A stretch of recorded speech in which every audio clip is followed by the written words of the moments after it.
ఈరోజు wisdom byte love and compassion. మన లైఫ్లో పర్పస్ ఏంటి అని ఎవరినైనా అడిగితే ఏం చెప్తారు? అందరూ మనం సంతోషంగా ఉండాలని కోరుకుంటారు.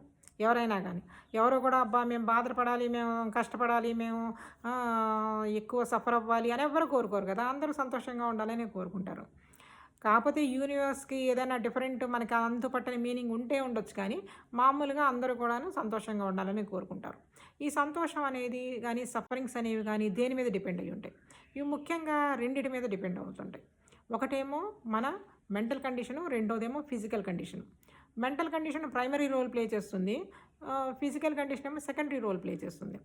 ఈ సెకండరీ రోల్ ప్లే చేసే ఈ ఫిజికల్ కండిషన్లో ఎప్పుడంటే మనకు బాగా అంతుపట్టని అనారోగ్యం ఉన్నప్పుడు, సీరియస్ ఇల్ హెల్త్ ఉన్నప్పుడు, లేకపోతే మనకి బాగా పావర్టీలో ఉండి బేసిక్ నెసెసిటీస్ కూడా ఎప్పుడైతే ఫుల్ఫిల్ అవ్వవో అప్పుడు మనకి ఈ ఫిజికల్ కండిషన్ అనేది ఎక్కువగా మన హ్యాపీనెస్ మీద డిసైడ్ చేస్తుందన్నమాట.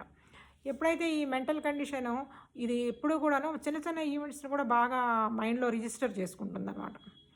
ఈ మనకి గ్రేటెస్ట్ డిగ్రీ ఆఫ్ అది Tranquility in mind depends on two conditions అన్నమాట, టూ ఫీలింగ్స్. అవి ఏంటంటే లవ్ అండ్ కంపాషన్.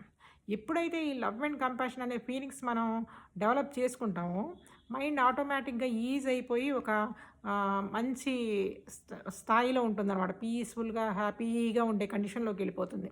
ఎప్పుడైతే మనం అవతల వాళ్ళు కూడా హ్యాపీగా ఉండాలి, అవతల వాళ్ళు కూడా డెవలప్ అవ్వాలి, అవతల కూడా వాళ్ళు కూడా బాగుపడాలని వాళ్ళ పట్ల మనం ఎప్పుడైతే ఈ లవ్ అండ్ కంపాషన్ అనే ఫీలింగ్స్ డెవలప్ చేసుకుంటామో మనలో ఉన్న ఇన్నర్ ఇన్సెక్యూరిటీస్ కానీ ఫియర్స్ కానీ తొలగిపోయి మైండ్ స్ట్రాంగ్ అవుతుందన్నమాట.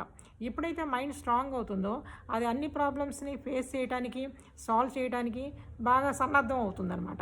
ఇది ఆటోమేటిక్గా ఇది లీడ్ చేస్తుంది మన హ్యాపీనెస్కి, మన సక్సెస్ ఇన్ లైఫ్కి.